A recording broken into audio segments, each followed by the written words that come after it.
I mean, working on my tire again, huh? Does fit. Kinda. Immediately tell this is not gonna work. And I got a hex cap screw. What good is a spare tire if it doesn't have any air? Hi everyone, and welcome to Chasing Adventures. And today we're gonna find out if a tire size 245, 65, 17s will fit in spare tire area. So let's find out.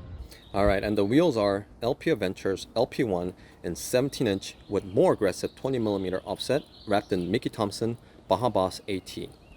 Now I got the 20mm offset because in order to fit a 245's you need more offset so it won't hit any of your suspension components. You could go with 35mm that they also offer, but I want a bit more of the stance as well. So I got the 20mm and I love the look. However, they do rub slightly in the wheel well area, but it's the plastic covering and tiny bit on the mud flap, so I'm not too worried about it. I mean, if anything, a little bit of heat gun would solve this. So I do love how these Mickey Thompsons look and perform. And of course, they're not as quiet as the Yokohamas, but for how aggressive these tires are, the noise level is very minimal. And I got this extra wheel from LP Aventure because one of the wheels had a small nick when I received my set, and when I reached out to them, they sent me a replacement wheel. And at first they said to return the damaged wheel, but after a few days they said to just keep it. So now I have a fifth wheel, and since you want to have a same size spare, we're gonna mount these today and find out if they will fit in the spare area. And to get these mounted, we're going to Big John's Performance in Santa Clarita. They're my local go-to tire shop because they're very knowledgeable and has very competitive price. So let's go.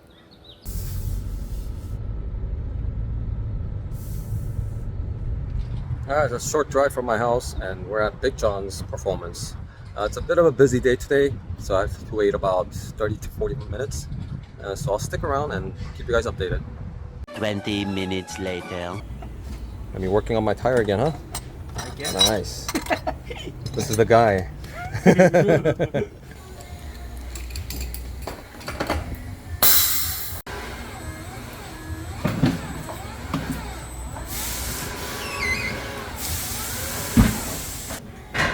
You are quick. Do this every day.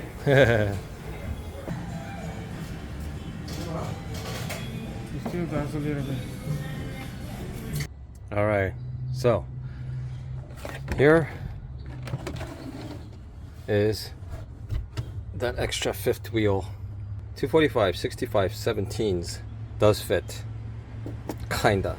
So let me tell you what's going on here. So when we got the tire back, with the air, it would not fit. It wouldn't go all the way in because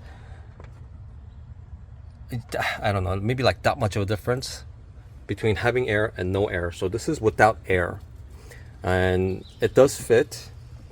The only other issue is the mounting screw.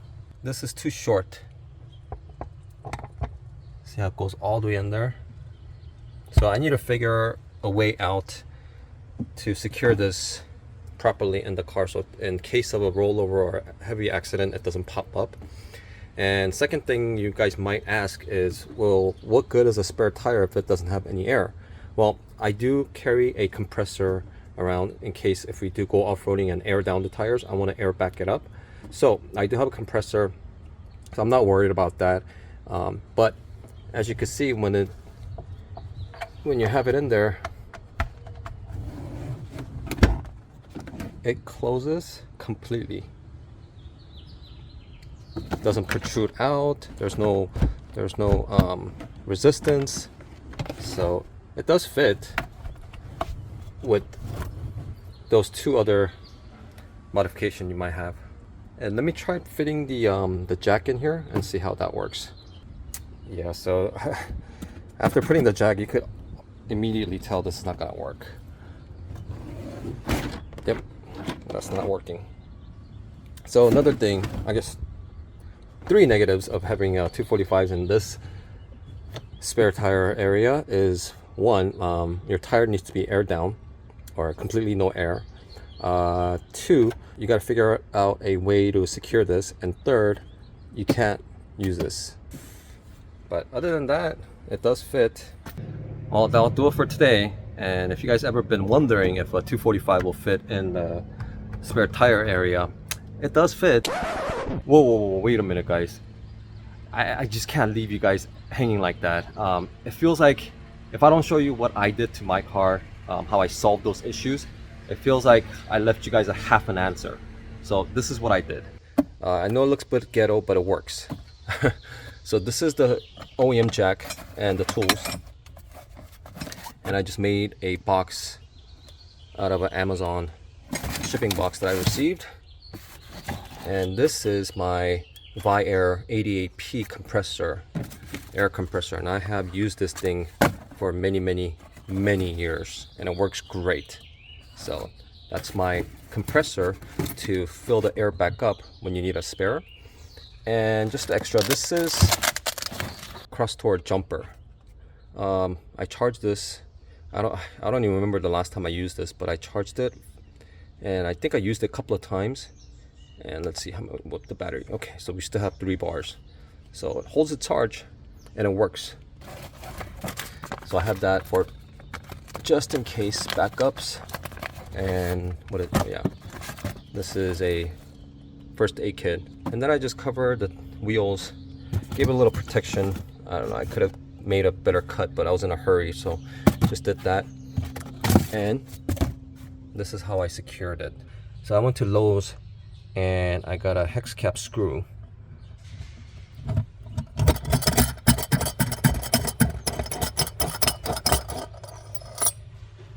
So here's a screw. So this is M8-1.25 times 120 millimeters, which is about 5 inches. And then I got a washer and a nut to give some spacing, so when you're screwing this down with your hands, you have some extra leverage or space to turn it. And what I did was I just put a spacer here just for extra security.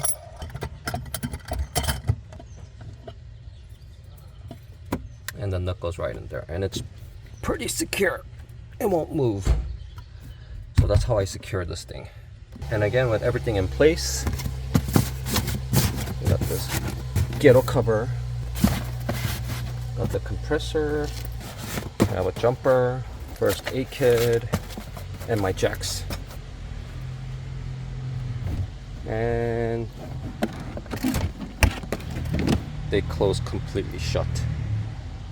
And then to give it extra safety measures, I think I'm gonna grab a bungee cord and just wrap it around the tires, and that would hold this in place along with the tires. So that's how I did it.